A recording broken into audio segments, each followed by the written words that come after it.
Revision का जो phase है उसको समझ लेंगे। प्राचीन भारत का पहला टेस्ट आपका चलेगा और उसके बाद तब मेडाइवल का चलेगा, फिर मॉडर्न का चलेगा। तो इसमें आप लोग का पूरा आप बेस जो है कंप्लीट होते जाएगा। टेस्ट के दौरान जिनको जो अच्छा आंसर लगता है बेधड़क आंसर दी, उससे आप लोग का ज्यादा से ज्यादा इंप्रूवमेंट हो पाएगा। तो चलिए बिना विलंब किए टेस्ट की शुरुआत करते हैं। आज के लिए प्राचीन भारत से पहला क्वेश्चन, मानव द्वारा सबसे पहले प्रयुक्त अनाज कौन था? मानव द्वारा सबसे पहले प्रयुक्त अनाज कौन था? जल्दी जल्दी आंसर कीजिए एकदम फटाफट। वेरी गुड, बहुत सुंदर। कई बच्चे का बिल्कुल सही जवाब आ रहा है। मानव द्वारा प्रयुक्त करने वाला पहला अनाज जौ था। बिल्कुल सही जवाब जौ है, बिल्कुल सही जवाब। आज के लिए दूसरा क्वेश्चन हम लोग चल रहे हैं, गर्त आवास के साक्ष्य कहां से प्राप्त हुए हैं? गर्त आवास माने गड्ढा में मनुष्य पहले रहता था। पहले मानव नहीं जानता था कि मकान ऊपर की ओर कैसे बनेगा, तो सबसे पहले मनुष्य गड्ढा में रहा। तो एक गर्त आवास का साक्ष्य कहां से प्राप्त हुआ? Very good. देखिए कई बच्चे सही किए हैं लेकिन ज्यादातर लोग का गलत ही हो रहा है। गर्त आवास का साक्ष्य कश्मीर के बुर्ज होम से मिला। बुर्ज होम कश्मीर में है और सबसे पहले मनुष्य का गर्त आवास का साक्ष्य, युगल समाधान का साक्ष्य ये बुर्ज होम से प्राप्त हुआ है। तो आपको ध्यान रखना है कि ये गर्त माने गड्ढा में जो रहते हैं लोग, गर्त आवास उसको कहते हैं। अगला नंबर हम लोग देखिए, बुर्ज होम की स्थिति समझ गए। नेक्स्ट अगला क्वेश्चन आपके लिए है, सिंधु सभ्यता किससे संबंधित है? प्रागैतिहासिक, आद्य ऐतिहासिक, ऐतिहासिक, उत्तर ऐतिहासिक। जिस कालखंड का कोई लिखित विवरण नहीं है उस कालखंड को प्रागैतिहासिक कहते हैं। जिसका लिखित विवरण है परंतु पढ़ा नहीं जा सका है उसको हम लोग आद्य ऐतिहासिक कहते हैं। और जिसका लिखित विवरण है, पढ़ा जा चुका है, वो ऐतिहासिक है। इसलिए हड़प्पा सभ्यता आद्य ऐतिहासिक बिल्कुल सही है। अगला नंबर जल्दी बताओ, हाथी दांत का पैमाना कहां से मिला है? पैमाना माने स्केल। हाथी दांत के स्केल कहां से मिले हैं? हाथी और घोड़ा हड़प्पा सभ्यता के पालतू पशु नहीं है, दिमाग में बैठाना है। हाथी और घोड़ा दोनों हड़प्पा के पालतू पशु नहीं है, फिर भी हाथी दांत के स्केल लोथल से मिले हैं। बिल्कुल सही जवाब लोथल, बहुत सुंदर। अगला नंबर जल्दी से प्रश्नों का जवाब दीजिए। कौन सा हड़प्पा का नगर 3 भाग में विभाजित था? हड़प्पा का नगर जनरली 2 भाग में विभाजित था, पूर्वी टीला, पश्चिमी टीला। लेकिन एक ऐसा भी नगर है जो 3 भाग में विभाजित था और वो बिल्कुल सही जवाब कई लोग का जा रहा है, धौलावीरा। ये गुजरात में स्थित है और धौलावीरा में हड़प्पा सभ्यता के 3 भाग वहां पर देखने को मिलते हैं। अगला नंबर जल्दी से बता दीजिए। नेक्स्ट क्वेश्चन, सिंधु घाटी के लोग किसकी पूजा करते थे? सिंधु घाटी के लोग किसकी पूजा करते थे? जल्दी से आंसर दे दीजिए। Very good. देखिए मैक्सिमम सभी बच्चे का सही हुआ। पशुपति शिव की पूजा करते थे, बिल्कुल सही जवाब आपका। अगला नंबर जल्दी से आंसर दीजिए। सिंधु घाटी सभ्यता का कौन सा स्थान अब पाकिस्तान में? जल्दी, सिंधु घाटी सभ्यता का अब कौन सा स्थान पाकिस्तान में है? Very good. कालीबंगा राजस्थान में है, लोथल तुम जानते हो भोगवा नदी के किनारे है, गुजरात में है। आलमगीरपुर उत्तर प्रदेश में हड़प्पा का सबसे पूर्वी जगह ये हिंडे नदी के किनारे है और हड़प्पा रावी नदी के किनारे पाकिस्तान में है। हड़प्पा और मोहनजोदड़ो दोनों पाकिस्तान में है। अगला नंबर प्रश्न आपके लिए, जल्दी सही कीजिए। हाँ, किसने हड़प्पा संस्कृति के विघटन के लिए इंद्र को उत्तरदायी माना? इसमें कौन ऐसे व्यक्ति हैं जिन्होंने हड़प्पा के पतन के लिए इंद्र को उत्तरदायी माना? हड़प्पा के पतन के लिए इंद्र को उत्तरदायी माना। Very good. जब हम हड़प्पा सभ्यता के पतन समझा रहे थे तो वहां पे समझाए थे मार्टिन व्हीलर और गॉर्डन चाइल्ड। मार्टिन व्हीलर और गॉर्डन चाइल्ड इन्होंने बाह्य आक्रमण का सिद्धांत दिया और बाह्य आक्रमण के सिद्धांत में इंद्र को पुरंदर किला तोड़ने वाला कहा गया और जबकि हड़प्पा वासी किला बनाकर रहते थे और इसीलिए इंद्र को जिम्मेवार ठहराए मार्टिन व्हीलर और गॉर्डन चाइल्ड। सही आंसर बी हो गया। कई लोग इसमें ए लगाए थे, 0 नंबर हो गया उनका। अगला नंबर जल्दी बताओ, हड़प्पा काल के स्थल में किस धातु की प्राप्ति नहीं हुई? हड़प्पा काल में किस धातु की प्राप्ति नहीं है? तांबा, सोना, चांदी, लोहा। हड़प्पा में किस धातु की प्राप्ति नहीं है? Very good. लोहा की प्राप्ति उत्तर वैदिक में शुरू होगा और महाजनपद काल में लोहा कृषि काल में लगना शुरू हो जाएगा। ऋग्वैदिक काल, हड़प्पा काल, इस समय लोहा नहीं है। उत्तर वैदिक काल में लोहा है परंतु उसका प्रयोग युद्ध के मैदान के लिए हुआ है। महाजनपद में लोहा का प्रयोग कृषि के क्षेत्र में हुआ है। चलिए बहुत सुंदर। अगला नंबर प्रश्न हम लोग चलेंगे, किस पशु के अवशेष सिंधु घाटी सभ्यता से प्राप्त नहीं हुए हैं? किसका अवशेष सिंधु घाटी सभ्यता से प्राप्त नहीं हुए हैं? जल्दी से आंसर दे दीजिए। देखिए इसमें कई लोग गलती कर रहे हैं। हाथी दांत के स्केल लोथल से मिले हैं। घोड़ा के अवशेष सुरकोटदा से मिला है, लोथल में भी घोड़ा के अवशेष मिले हैं। गाय तो हर जगह ही मिलेगा, शेर का कोई अवशेष नहीं है। हाँ, बाघ होता तो बाघ का अवशेष है। पशुपति शिव के दाईं ओर बाघ और हाथी है, बाईं ओर गैंडा और भैंसा है, उन सभी का अवशेष मिला है, शेर का अवशेष नहीं मिला। इसमें सही आंसर ए शेर हो। अगला नंबर क्वेश्चन चले, बहुत बढ़िया प्रश्न है। हड़प्पा सभ्यता के अंतर्गत अलंकृत ईंट कहाँ मिला? अलंकृत मतलब ईंट को सजाया हुआ, डिजाइन बनाया हुआ ईंट। अलंकृत ईंट कहाँ मिला है? वेरी गुड, बहुत सुंदर। काली जी की जय, ईंट रंगा गया है और सही आंसर कालीबंगा, बिल्कुल सही जवाब है। अगला नंबर क्वेश्चन हम लोग देखिए नेक्स्ट, हड़प्पा स्थल से चावल उगाने का साक्ष्य कहाँ मिला है? किस जगह से चावल उगाने के साक्ष्य मिले हैं? जल्दी आंसर दीजिए। चावल हड़प्पा का मूल फसल नहीं है, फिर भी चावल के लिए धान की भूसी रंगपुर में मिले हैं। रंगपुर में धान की भूसी मिली है और इसीलिए सही आंसर सी बिल्कुल सही जवाब है। अगला नंबर जल्दी से बता दें, सबसे पहले मानव ने किस धातु का उपयोग किया था? सबसे पहले मानव ने किस धातु का उपयोग किया था? सबसे पहले मानव ने किस धातु का उपयोग किया था? बिल्कुल सही जवाब। सबसे पहले आप जानते हो तांबा। तांबा से जब आगे बढ़ोगे तब कांसा, तब कांसा के बाद तब लोहा। धातु में लोहा अंतिम में प्रयोग किया गया। चलिए अगला नंबर जल्दी से देखिए और आंसर दीजिए। निम्नलिखित किस पशु का अंकन हड़प्पा संस्कृति के मुहर पर नहीं मिलता? मुहर पर किसका अंकन नहीं है? हड़प्पा सभ्यता के मुहर पर किसका अंकन नहीं है? बैल, हाथी, घोड़ा, भेड़। हड़प्पा के मुहर पर किसका अंकन नहीं है? बहुत अच्छा प्रश्न है, बढ़िया से दिमाग लगा के आंसर दीजिए। Very good. नालायक मैक्सिमम बच्चे का गलत हो गया। घोड़ा हड़प्पा का पालतू पशु नहीं है, इसलिए मुहर पर घोड़ा नहीं रहेगा। घोड़ा बाहरी से आया है और लोथर में सुरकोटदा में घोड़ा के अवशेष मिले, वो हड़प्पा का नहीं था, बाहरी लोग का था। जैसे हम लोग के पड़ाके में मुर्गा छाप पड़ाका और कोई छाप पड़ाका, तो जो जीव है उसी का छाप पड़ाका होगा। घोड़ा इनके पालतू पशु नहीं थे और इसीलिए मुहर में घोड़ा नहीं मिला। हाँ, घोड़ा के अवशेष मिले, घोड़ा की हड्डी सुरकोटदा में मिली, लोथर में मिले, लेकिन घोड़ा का प्रयोग मुहर में नहीं है। इसलिए आपको एकदम दिमाग में सेट करना है। कपड़ा अवशेष किसके नहीं मिले? तो शेर। मुहर में कौन नहीं मिले? तो घोड़ा। अगला नंबर हम लोग देखें, नेक्स्ट क्वेश्चन। अगला नंबर क्वेश्चन है, पुराण की संख्या कितनी है? वेरी गुड, बहुत ही सुंदर, बहुत ही सुंदर। आपको ध्यान रखना है 18 पुराण है। महाभारत की लड़ाई 18 दिन चली है। महाभारत में पर्व की संख्या 18 है, पुराण की संख्या 18 है। 18 से बिल्कुल आपको दिमाग में एकदम सेट होना चाहिए। अगला नंबर क्वेश्चन हम लोग चलते हैं, ऋग्वेद की मूल लिपि क्या थी? जल्दी से आंसर दो। सबसे पहला वेद ऋग्वेद है, तो ऋग्वेद की लिपि क्या थी? ये तो सब लोग का सही होना चाहिए। ऋग्वेद की लिपि क्या थी? जल्दी जल्दी सोचिए, आंसर दीजिए। Very good. देखो, अगर देवनागरी लिखोगे तो हिंदी हो गया, जबकि ऋग्वेद संस्कृत में है। ऋग्वेद संस्कृत में है और संस्कृत के लिए ब्राह्मी लिपि का प्रयोग है, हिंदी के लिए देवनागरी लिपि का प्रयोग है और इसीलिए ऋग्वेद की मूल लिपि ब्राह्मी लिपि थी। सही आंसर डी, ब्राह्मी हो गया। अगला नंबर जल्दी, त्रयी क्या है? त्रयी, त्रयी क्या है? 3 वेद का नाम है, धर्म, बुद्ध और संघ का नाम है, हिंदू धर्म के 3 देवता हैं, 3 मौसम का नाम है। त्रयी क्या है? जल्दी से बताओ। त्रयी, बहुत अच्छा प्रश्न है। त्रयी क्या है? वेरी गुड, बहुत सुंदर। देखो, कुल 4 वेद हैं, ऋग्वेद, सामवेद, यजुर्वेद और अथर्ववेद, जिसमें ऊपर के 3 वेद को वेद त्रयी कहा गया है। अथर्ववेद में तंत्र मंत्र और जादू टोना है, इसीलिए कई जगह उसको वेद का दर्जा नहीं दिया गया और इसीलिए वेद त्रयी में 3 ही शामिल होते हैं।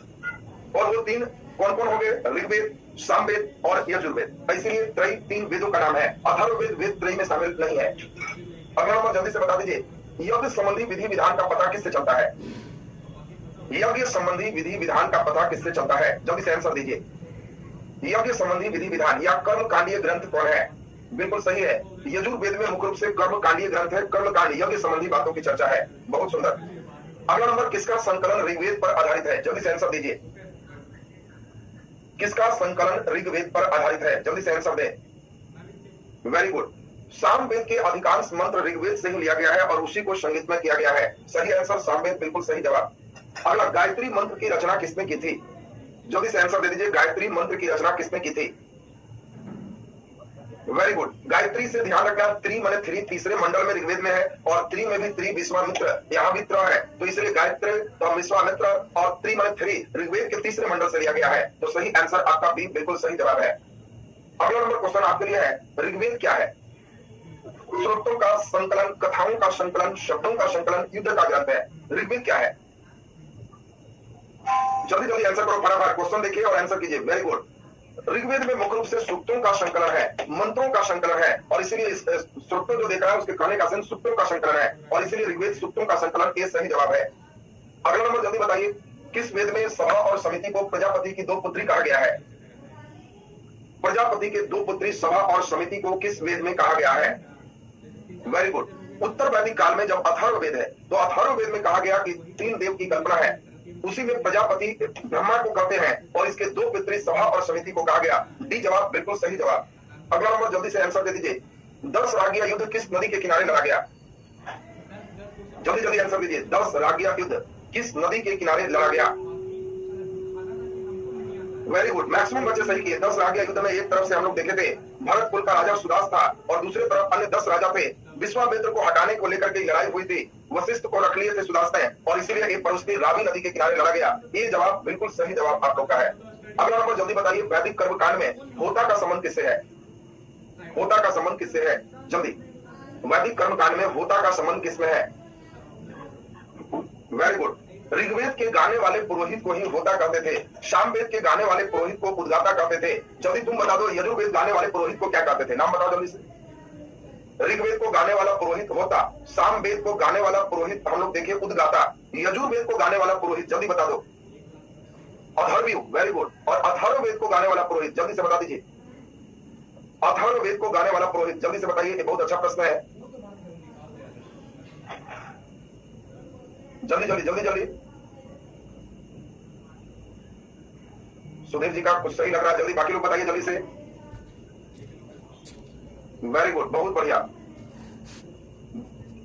ये होता, उद्गाता, अधर्वी और ब्रह्मा, ये चार आपको गाने वाले से संबंधित है। अक्सर आपसे प्रश्न इससे कभी पूछ लिया करता है। जल्दी बताओ, गौतम बुद्ध की मृत्यु कहां हुई? जल्दी जल्दी आंसर दो।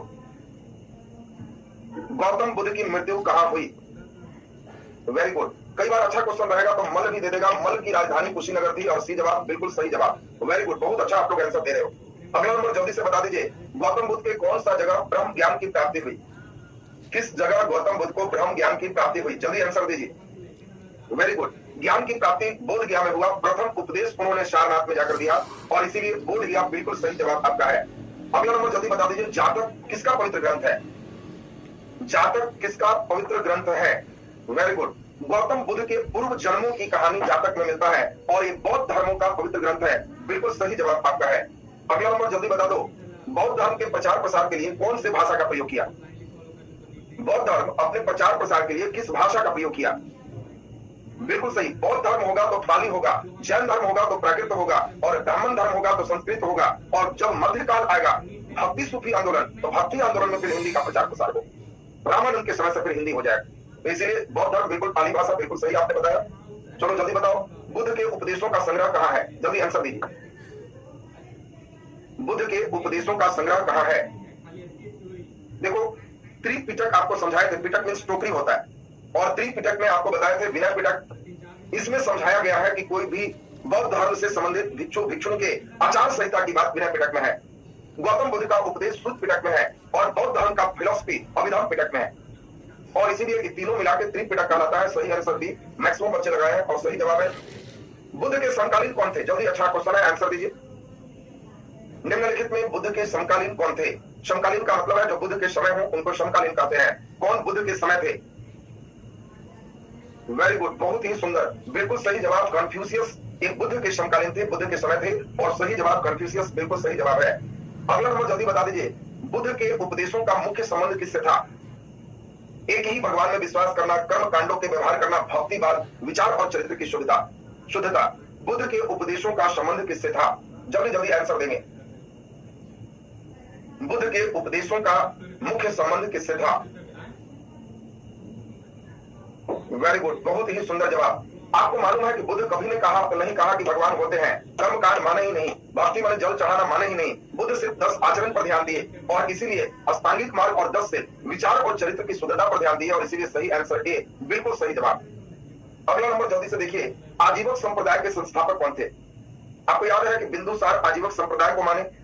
अशोक ने आजीवक संप्रदाय को ही बराबर की गुफा बनाकर दान दिया और आजीवक संप्रदाय नियतिवाद होता है, पहले से जो फिक्स है उसी चीज की चर्चा करता है और आजीवक संप्रदाय के संस्थापक मकले पुत्र गोशाल थे। सी जवाब बिल्कुल सही जवाब है। अगला नंबर जल्दी से बताओ, जैन धर्म के प्रथम तीर्थंकर कौन थे? जैन धर्म के प्रथम तीर्थंकर कौन थे? जल्दी से आंसर दे दीजिए। वेरी गुड, बहुत ही सुंदर। जैन धर्म के प्रथम तीर्थंकर ऋषभदेव थे, 23वें तीर्थंकर पारसनाथ थे और अंतिम 24वें तीर्थंकर महावीर स्वामी थे। कभी कभी 23वें और 24वें भी पूछता है, तो ये भी आपके दिमाग में एकदम बैठे रहना चाहिए। अगला नंबर प्रश्न हम लोग चले, जरा ध्यान देंगे। कौन जैन धर्म के असली संस्थापक थे? जैन धर्म के संस्थापक बोलेगा तो ऋषभ थे, लेकिन जैन धर्म के मुख्य संस्थापक, असली संस्थापक तो ये वर्धमान महावीर। डी बिल्कुल सही जवाब, बिल्कुल सही जवाब, बहुत सुंदर।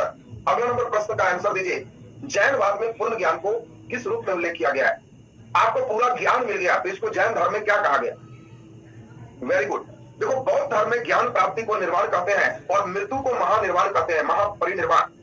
बौद्ध धर्म में ज्ञान प्राप्ति निर्वाण है और मृत्यु को महापरिनिर्वाण कहते हैं, जबकि जैन धर्म में ज्ञान प्राप्ति को हम लोग कैवल्य कहते हैं और मृत्यु को निर्वाण कहते हैं, और इसीलिए सही आंसर जैन धर्म है तो कैवल्य, बौद्ध धर्म होता तो निर्वाण हो जाता। ये दोनों बात पर ध्यान रखिएगा।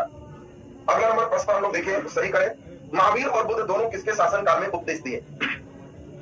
महावीर और बुद्ध दोनों किसके शासन काल में उपदेश दिए? जल्दी से आंसर दीजिए।